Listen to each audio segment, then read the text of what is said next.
Welcome back to Walsall Fan TV. On Thursday, I had the pleasure of going to the Academy Spotlight, which was hosted by Rob Williams, of course, the Academy manager, and professional development phase coach Ryan Simmons. It was a good evening, nice relaxed affair. Picked up some really good points, which I'm going to cover in this video. I was quite impressed with Ryan Simmons. For a young lad, he has been around a little bit. Played some football with Brighton and with Villa in his youth days. But then he's been coach at Kidderminster Harriers, had 3 years there. Spent nearly 2.5 years at Coventry as well. Stratford, MK Dons, Leeds Youth Development Phase coach, as well as lead coach here at Walsall. He spoke well. Was positive. It was also good to see Rob Williams. We had been wanting to get him on the channel for his show, but that didn't quite happen. But I felt like I'd got all the content I wanted from this meeting, so that was good.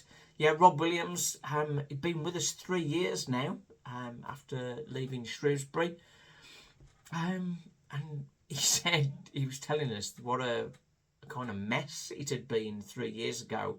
Not much structure. There wasn't really an academy manager in place, and things had sort of drifted off the excellent time that we'd had when we had Mick Walsall, of course. But over the last 3 years, he was pleased with the progress, how things had sort of improved, and it's also good to mention at this point the sponsorship from S&S Steelstock. Some of their representatives were there, including Barry, that we know very well from the channel.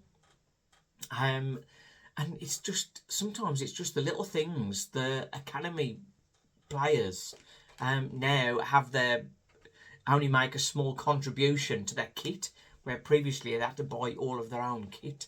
So it's just those kind of things that make a difference and make us more of a package for people to come to. Obviously, we've got good training facilities and got some good level coaches, which Rob Williams was very impressed with. A large part of the coaching setup is sort of part-time and volunteers, as is the level we're at.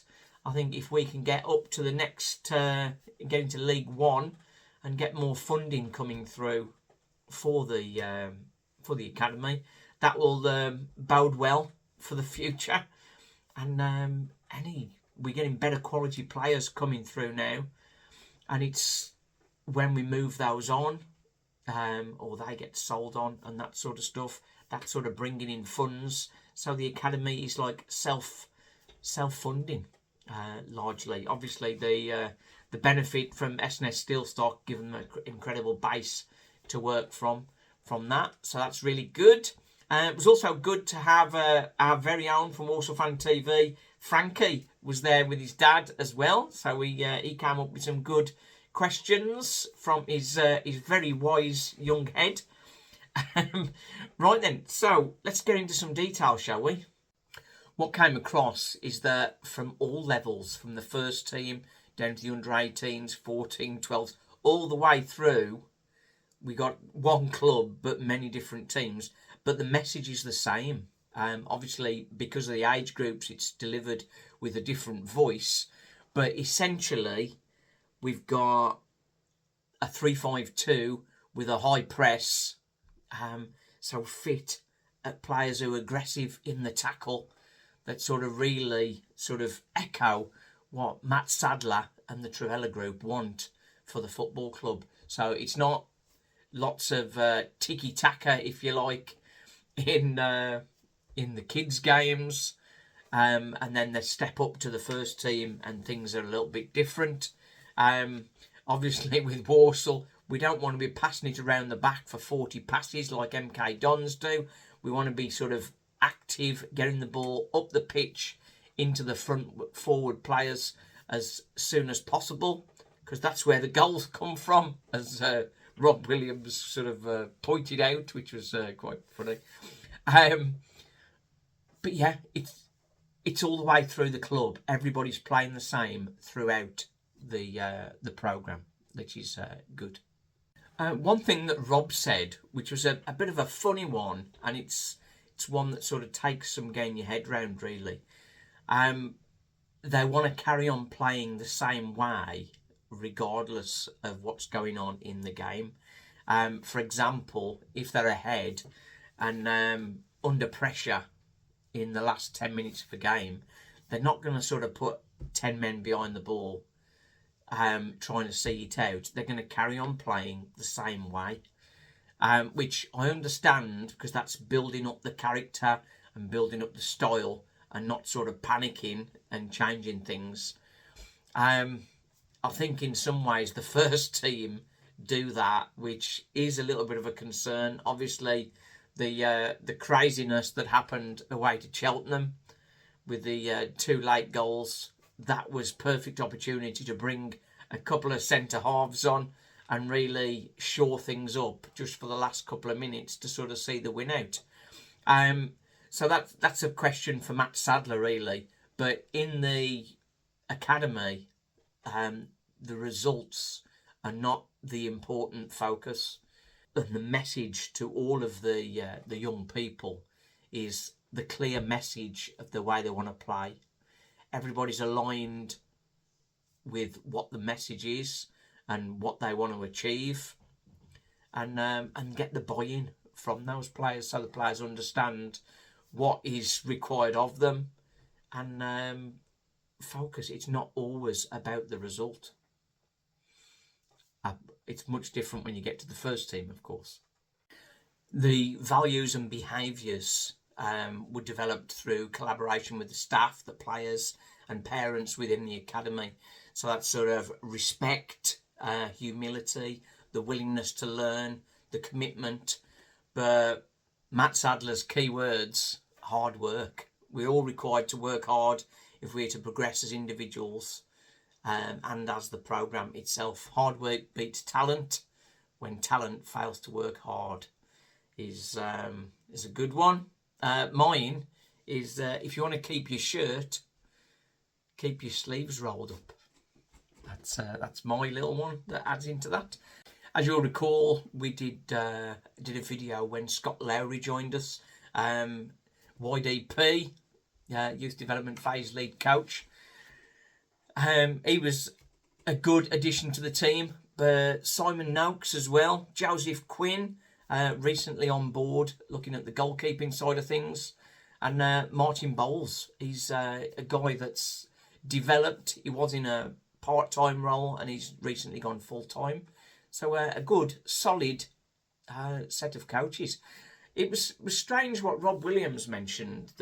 He knows that some of these coaches are going to go on to Category 1 and Category 2 level academies.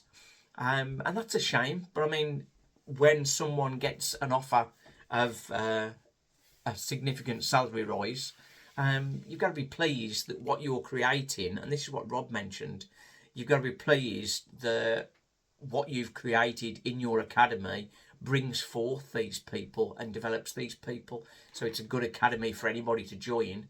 If they then go on to greater things, that's all bully for the academy, even though we might lose that individual. Here are some of the other guys that are involved. Cameron Bailey, I think he's also one that's sort of gone from part-time to full-time. So it's sort of progressing through and developing with the academy as the academy improves. The one I want to pay particular attention to is Helen Jennings, the head of player care. I think when there's so many young children coming through the academies, particularly at the sort of age of 16, 17, 18, it's important that we don't just drop them at the end of the programme, and we sort of keep contact with them, make sure they're progressing and moving through and not having mental health issues. It did remind me of an interview I did on Walsall Fan TV Insights some time ago. You can find that on the channel. Alex Hickman, he's a guy that had come through the youth team, got his first pro contract, but then 12 months later he was released. And back then, there was no player care. It was just, sorry, mate, we don't need you now, and on your bike. But how he coped with it is a really good, inspiring story. So if you haven't seen that, I'll put a link at the end of the video, so you can go and check that out if you haven't seen that already. The age-old question about the reserve team came up. But from what Rob and Ryan were saying, they're getting more benefit from using the loan market. The likes of Charlie Ragg going out. He's had Bromsgrove and Alvechurch appearances now with Hales Owen. And he's still a young lad, and he's playing in adult football. And regardless of whether Walsall give him a pro contract at the end of this season, he's now got experience of playing adult football. So Ryan commented that regardless of what happens with Walsall, he will have a career in the game because people will be interested in him because he has had that adult football. Also, Dylan Thomas, still only 17, and he's getting game time in an adult environment. We obviously know with Ram, he's getting lots of game time for Tamworth. And under 21 Ireland as well, so that's good. So there's a lot of young players who are doing really good stuff by developing and going out on loan, and that's at the scholar stage. So they're still getting EFL funding at that point in the first 2 years of scholars. So they'll get funding to help develop them. So it's education as well as the fitness and the football side of things. But then when it comes to the end of that, that's the crux then, of whether they get a pro contract or not. And the fact that they've got adult football minutes behind them is going to give them a much better chance of getting a pro contract with Walsall or whoever else. They did mention one player to keep an eye out for, and that's Ellis Harris. Still playing in the under-15s, a centre-back. He's definitely one to watch out for. A talent that's on the rise. Let's hope we can keep hold of him. So don't share that with anybody, will you? I think we need to understand better when we see the results of the academy matches. What we don't see immediately is the level of players we're playing against. Quite often our under-18 teams will be playing teams who are in the top of that bracket, but yet we'll have 3 or 4 under-15s, like 15 or 16-year-olds playing in that game. And that is a big step up for them, both in their physical development and in their abilities. So competing with them is going to be difficult, but that is better for their development. If we were to bring Charlie Ragg back and Dylan Thomas back and put them in, yes, we would compete much better. But the likes of Dylan Thomas and Charlie Ragg are going to develop far better playing against adults than they would playing against 18-year-olds. So that's a bit of a playoff, really. Yes, the team can suffer because they're playing against much bigger, much more experienced players. But for their development, that's where the benefit comes, and it's the long-term goal.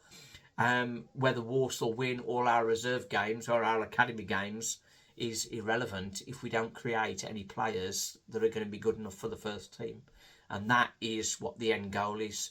So don't get despondent when the academy lose games, because that's not the goal. That's not the goal. When you get to the first team, that is the goal, to win matches. And that's what we're hoping is going to happen. The whole point of the academy is to bring players through into the first team. And obviously we're building up to that from over the last 3 years since Rob's returned. But what fills the gap in the meantime? Well, Walsall are increasing their links and improving their links with the local teams, and picking up players that are out of contract or get dropped by other clubs such as Wolves, West Brom, Aston Villa, Birmingham, Stoke, Notts Forest, and Derby even. Charlie Ragg, of course, was released from the academy at Nottingham Forest. So that's where the connections are working and filling those gaps. And I think that's what Walsall need to continue doing until we gain a much higher level of academy graduates that can go straight into the first team. Because that is, of course, the toughest step, isn't it? We can play under 18s football all you like, but when you get into the adult world and you've got big, hairy arse blokes pushing you around, you've got to be ready for that. And we found out with Ethan Wheatley, he had a bit of a rude awakening coming on against Bradford and subsequently against Fleetwood and Salford. And it takes a while to make that adjustment. So if they've got minutes behind them, as I've already mentioned, minutes behind them in adult football is a real big boost and a real important part of the process. But it was good. It was a good meeting, and I'm really glad I was there and happy to be able to share it with you guys. Wolves Fan TV, the joy and the pain. Thanks for watching.